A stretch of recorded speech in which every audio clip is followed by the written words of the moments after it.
கிறிஸ்துவுக்குள் பிரியமான என் அன்பு தேவ ஜனமே, இந்த எஸ்தர் புத்தகத்தினுடைய கடைசி காணொளி காட்சியாய் உங்களோடு கூட இந்த நிகழ்வை பகிர்ந்து கொள்வதிலே நான் மிக்க மகிழ்ச்சியடைவனாய் இருக்கிறேன். இது 8வது எபிசோடாக எஸ்தர் புத்தகத்தை பற்றியதான தியானமாக இது வருகிறது. இந்த எஸ்தர் புத்தகத்தினுடைய 7வது பகுதியிலே ஆமானை தூக்கில் போடுகிற சம்பவத்தோடு நிறைவு செய்திருந்தேன். இந்த தேசத்திலே அகஸ்வேரு ராஜா இந்த ஆமானு செய்தனுடைய துரோகத்தை அறிந்து அவனை தூக்கில் போடும்படியாய் அங்கே தன்னுடைய ராஜ்யத்தினுடைய அதிகாரிகளுக்கு கட்டளையிடுகிறான். ஆமான் கொல்லப்பட்டு அவன் தூக்கிலே போடப்படுகிறான். பிரியமானவர்களே, பெர்சிய தேசத்தில் நாம் இனம் அழிய போகிறது என்று சொல்லி தேசமெங்கும் புழுதியிலும் சாபலிலும் ரெட்டு உடுத்திக் கொண்டு அழுது புலம்பிக் கொண்டிருந்த யூதர்கள் மத்தியிலே ஒரு விடிவு இப்பொழுது ஏற்பட்டிருக்கிறது.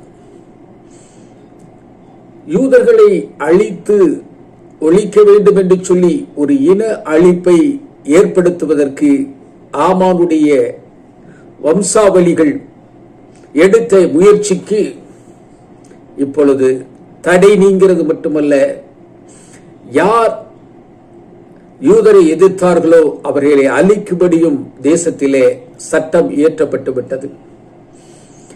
இதையெல்லாம் பார்க்கும் பொழுது அவர்களது உபவாசம் இருந்த நாட்களிலே அழுது புலம்பின அந்த கண்ணீர்களை, அந்த கவலைகளை, அந்த கூக்குரல்களை தேவன் பரலோகத்திலிருந்து கேட்டிருக்க கூடும். பிரியமானவர்களே, தேவன் இவர்களுடைய கூக்குரலை கேட்டதின் விளைவாகத்தான் எஸ்தர் ராஜாத்திக்குள்ளாக ஒரு மன வலிமை வந்திருக்கிறது.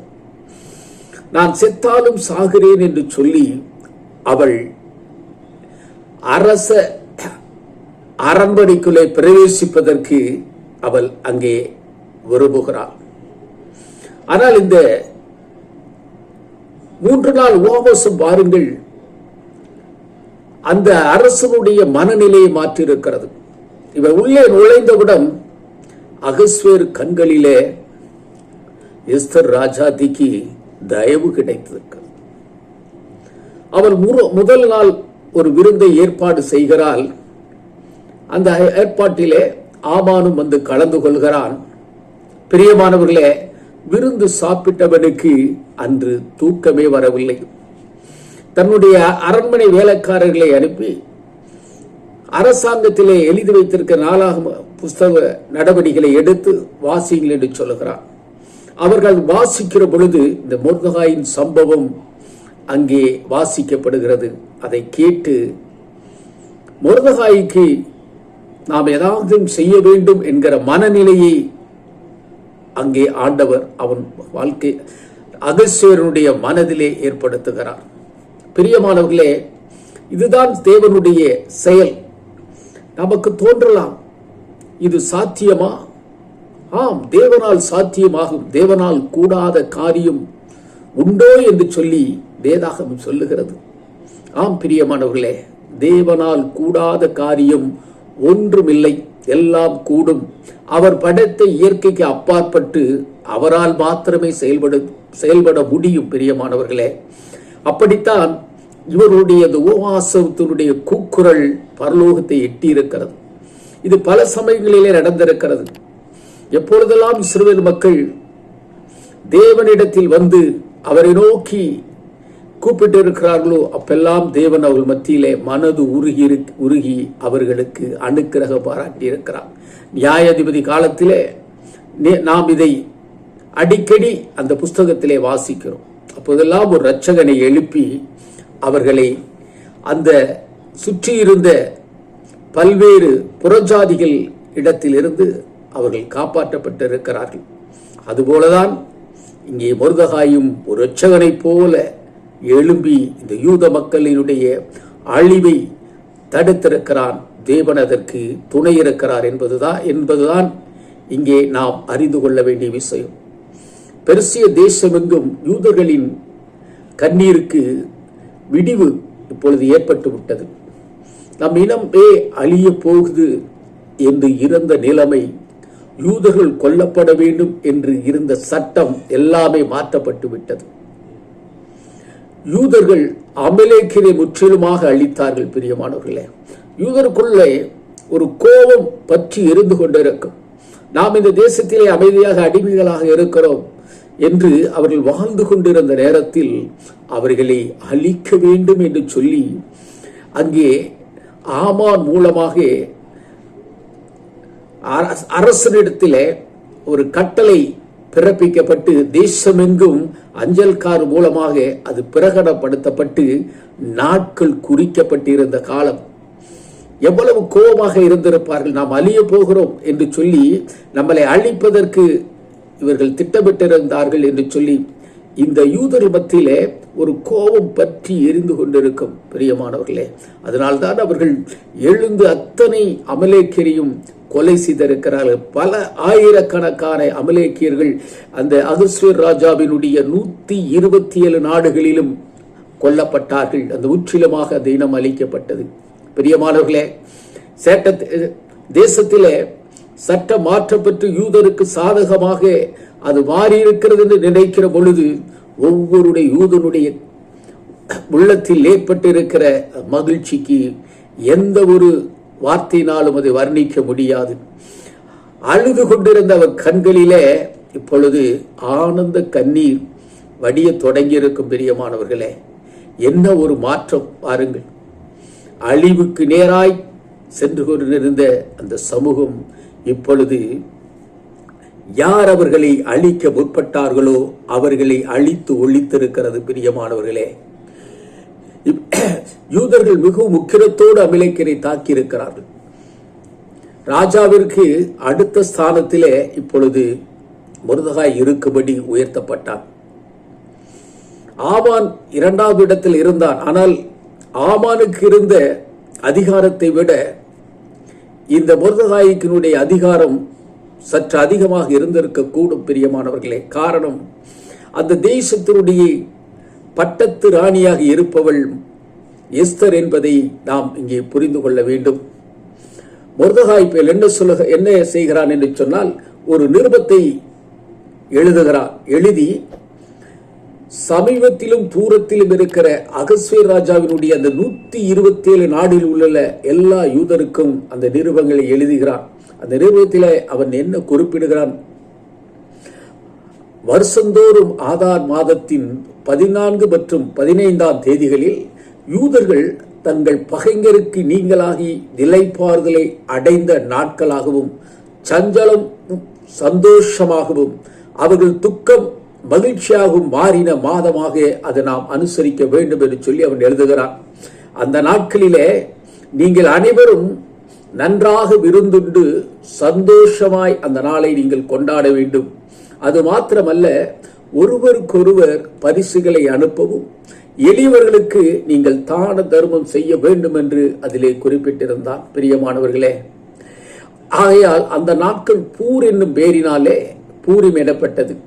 அவன் அந்த நிருபத்திலே எழுதியிருந்த எல்லா வார்த்தைகள் நிமித்தமும் யூதர்கள் தாங்களே இந்த விஷயத்தில் அவைகளை அனுபவித்தவர்கள் என்பதிலும் தங்களுக்கு நேரிட்டவைகள் நிமித்தமாகவும் யூதர்கள் அதை திடப்படுத்தி கொண்டு அந்த 2 நாட்களை குறித்து மொர்தெகாய் என்ன எழுதினானோ அவைகளின்படியே அவர்கள் செய்தார்கள். அது மட்டுமல்ல, அது வருஷந்தோறும் அந்த ஆதார் மாதத்திலே அது கடைபிடிக்கப்பட்டு வந்தது. பிரியமானவர்களே, யூதநாயக மொர்தெகாய் உயர்த்தப்பட்டு இருக்கிறார்.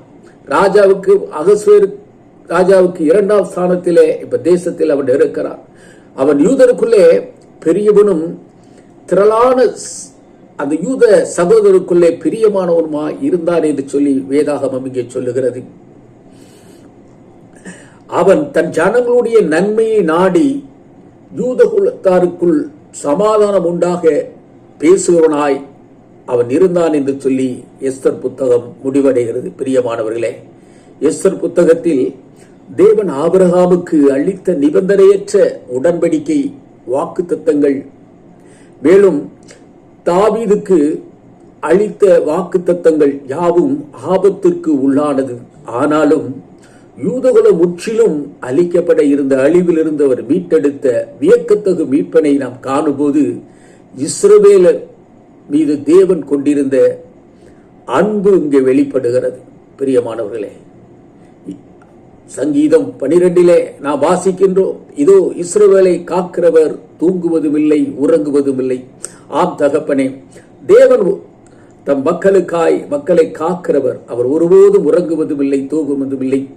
தேவன் ஒருவரால் மாத்திரம்தான் இயற்கைக்கு அப்பாற்பட்டு செயல முடியும் என்பதை நாம் உணர்ந்து கொள்ள வேண்டும்.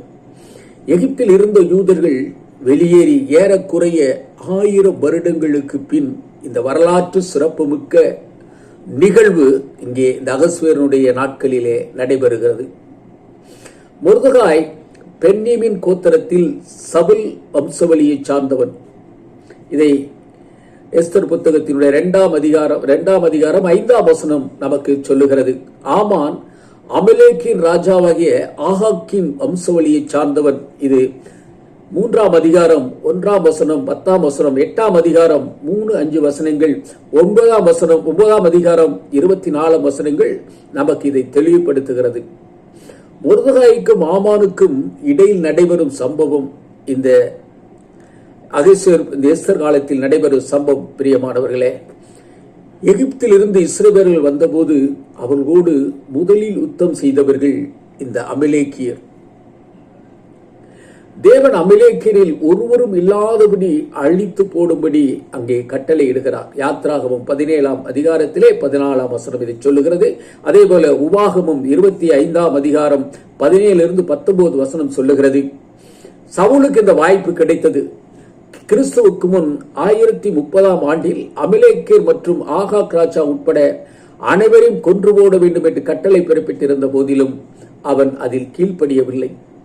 அது தேவனுக்கு பிரியமாய் இருக்கவில்லை என்று சொல்லி 1 சாமுவேல் 15ஆம் அதிகாரத்திலே 11-26 வசனங்களிலும் 28ஆம் அதிகாரத்திலே 18ஆம் வசனத்திலே நாம் பார்க்கிறோம். இயேசு இறுதியாக சவுல் ஆகாகை துண்டித்து போட்டான் என காண்கிறோம். எனினும் ஆகாக்கின் வம்சாவளியில் வந்தபடியால் ஆமானுக்கு யூதர்கள் மீது ஒரு ஆழமான வெறுப்பு இருந்தது. சவுல் காலத்தில் இருந்த அமலேக்கின் ராஜாவாகிய ஆகாக்கின் மரணத்துக்கு பின் 550 வருடங்கள் கழித்து எஸ்தரின் காலம் வருகிறது. இவ்வளவு காலம் கடந்த பின்பும் ஆகாக்கின் வம்சவழி வந்த ஆமானோ அல்லது பென்யமீன் கோத்திரத்து வழிவந்த மொர்தெகாயோ இந்த பகையை மறக்கவில்லை. பெரியமானவர்களே, அது அவர்கள் உள்ளத்திலே புதைந்து எரிந்து கொண்டிருந்தது. இதனால் மொர்தெகாய் ஆமானுக்கு முன் அடியபணியவில்லை என்பதற்கு நாம் இங்கே விளங்கிக் கொள்ள வேண்டும். மேலும் ஆமான் யூதகுலத்தை ஏன் அடியோடு அழிக்க வேண்டும் என கொடூரமாக சிந்தித்தான் என்பதற்கும் இங்கே விளக்கம் இருக்கிறது. எதிர்பார்த்த விதமாக தேவனுடைய தீர்க்க தரிசன வார்த்தையின்படி அமலேக்கர் முற்றிலும் அழிக்கப்பட்டதும் யூதர்களை பாதுகாப்பேன் என்று தேவன் வாக்குத்தத்தம் கொடுத்ததும் இங்கே மேம்பட்டு நிற்கிறது. எஸ்தர் புத்தகத்திலே பூரிம் பண்டிகை அக்காடியன் மொழியிலே சீட்டு என அர்த்தம். அதன் அடிப்படையிலே பெயர் வைக்கப்பட்டது. இப்பண்டிகை அவர்கள் சஞ்சலம் சந்தோஷமாகவும் அவர்கள் துக்கம் மகிழ்ச்சியாகவும் மாறின மாதமாக அனுசரித்து அந்நாட்களிலே விருந்துண்டு சந்தோஷம் கொண்டாடுவரும் ஒருவருக்கொருவர் பரிசுகளை அனுப்பவும் எளியவர்களுக்கு தானந்தம் செய்யவும் திட்டம் பண்ணினார்கள்.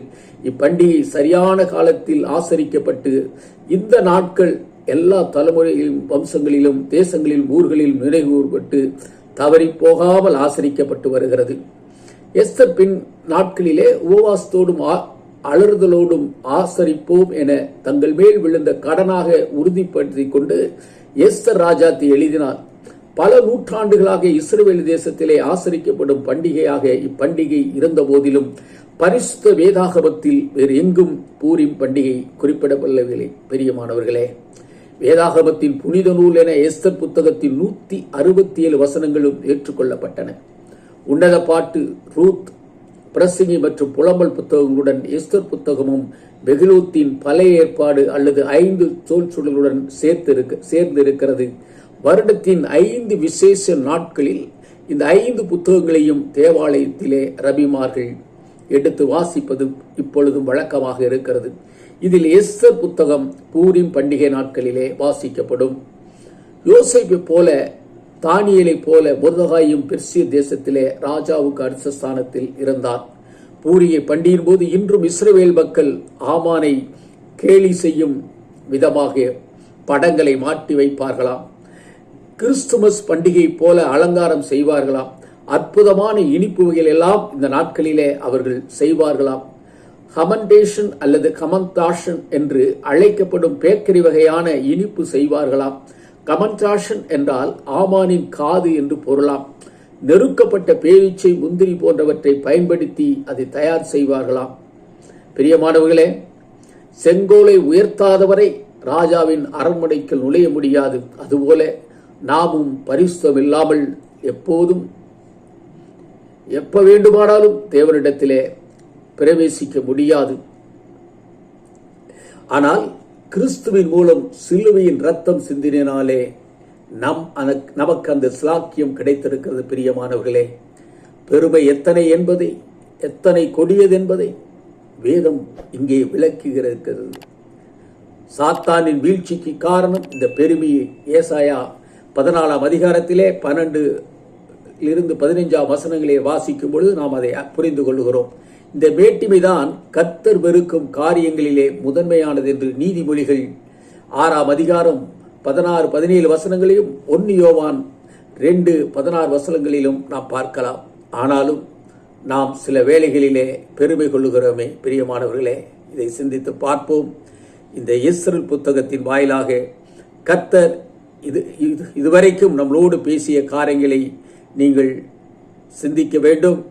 நான் இந்த 8 காணொளி காட்சியினுடைய அந்த லிங்கை உங்களுக்கு இந்த காணொளி காட்சியின் கீழே இந்த டிஸ்கிரிப்ஷனிலே உங்களுக்கு கொடுக்கிறேன். நீங்கள் அதை பார்த்து அந்த செய்தியினை அறிந்து எஸ்தர் புத்தகத்தின் வரலாற்று சம்பவங்களை தெரிந்து கொள்ளுங்கள். இதோடு இந்த எஸ்தர் புத்தகத்தினுடைய தியான பகுதி நிறைவு பெறுகிறது. கர்த்தர் தாமே வேறொரு தேவ செய்தியோடு உங்களை சந்திக்கும் வரை உங்களையும் என்னையும் தேவன் ஆசீர்வதிப்பாராக. ஆமேன், ஆமேன்.